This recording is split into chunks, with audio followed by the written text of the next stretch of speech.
Grover sleeps over. Read by Xavier Piezentine. Grover sleeps Written over. by A person. Grover was packing his overnight bag. The next day he was going to Betty Lou's house to sleep over. He had never spent the night away from home before. Grover packed all the things he wanted to take out to Betty Lou's house. His red fire truck pajamas, his blue toothbrush, and his striped toothpaste. His furry blue stuffed monster, his goldfish in a bowl, his begonia in a flower pot, his cereal bowl, and a box of Monster Berry Crunch, and his nightlight. Sorry, I just scripted him up. There were too many things to fit in his suitcase.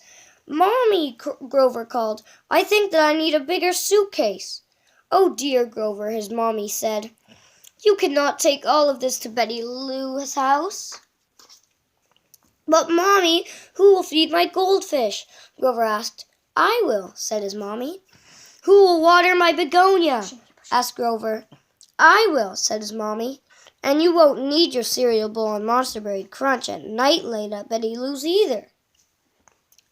"But what if Betty Lou doesn't have any Monster Berry Crunch at her house?" asked Grover. "She will do something else good for breakfast," said his mommy. "What if Betty Lou doesn't have a nightlight?" asked Grover. "I'm sure that Betty Lou has a light in her room that she will leave on for you," Mommy answered. "Sometimes Ernie tells Bert scary ghost stories at bedtime," said Grover. "Do you think Betty Lou will tell me scary ghost stories?" Not if you don't want her to," said Grover's mommy, and she kissed him good night. The next day, Grover's mommy walked with him to Betty Lou's house. When they got there, she kissed him goodbye. "I'll see you tomorrow morning when you come home," she said. "Hi, Grover," said Betty Lou. "I'm so excited. I've been waiting for you all day. Come in and I'll show you my room." "Here is your bed," said Betty Lou, "and here are a towel and washcloth for you." "Thank you, Betty Lou," said Grover, but he did not put down his suitcase. "There's something I'd like to ask you, Grover," said Betty Lou. "Is it all right if you leave a light on? I like to sleep with a little light on at night." "Oh, that's just fine with me," said Grover. "I think I'll unpack my suitcase now." Then Grover put his pajamas under his pillow and his little furry blue monster on top of it. Betty Lou showed Grover where to put his toothbrush and toothpaste in the bathroom. After a nice dinner of spaghetti and meatballs and salad and milk, Betty Lou showed Grover how to feed her turtle. Then they built a tall tower of blocks. Betty Lou and Grover played until Betty Lou's mother said, "Time to get ready for bed." When Grover and Betty Lou had brushed their teeth and put on their pajamas, Betty Lou's mother tucked Betty Lou in and kissed her goodnight. She tucked Grover in and kissed him goodnight, too, just the way his own mommy always did. Then Betty Lou's mother turned on a nightlight in the corner of the room. "Grover," Betty Lou would whisper after the mother had left the room. "Are you still awake?" "Yes," said Grover.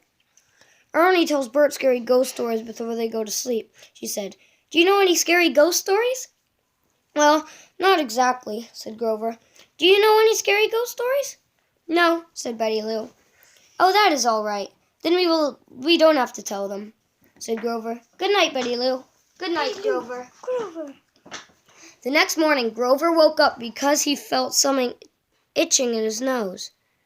When he opened his eyes, he didn't know where he was at first. Then he saw what awakened him. It was paws. Betty Lou's kitten.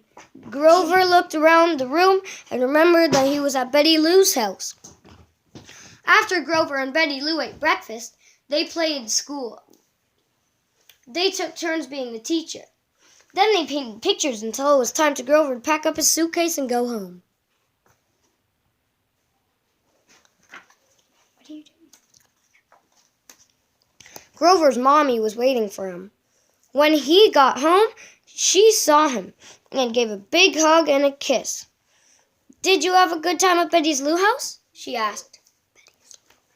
Oh yes, Mommy," said Grover. "Betty Lou let me feed her turtle, and we built a whole neighborhood with her blocks, and we played school, and guess what?" "What, Grover?" "We had blueberry chew for breakfast, and I liked it almost as much as Monster Berry Crunch." "And guess what else?" said Grover. "Betty Lou's mommy invited me to sleep over at their house again very soon, and I could not wait to go."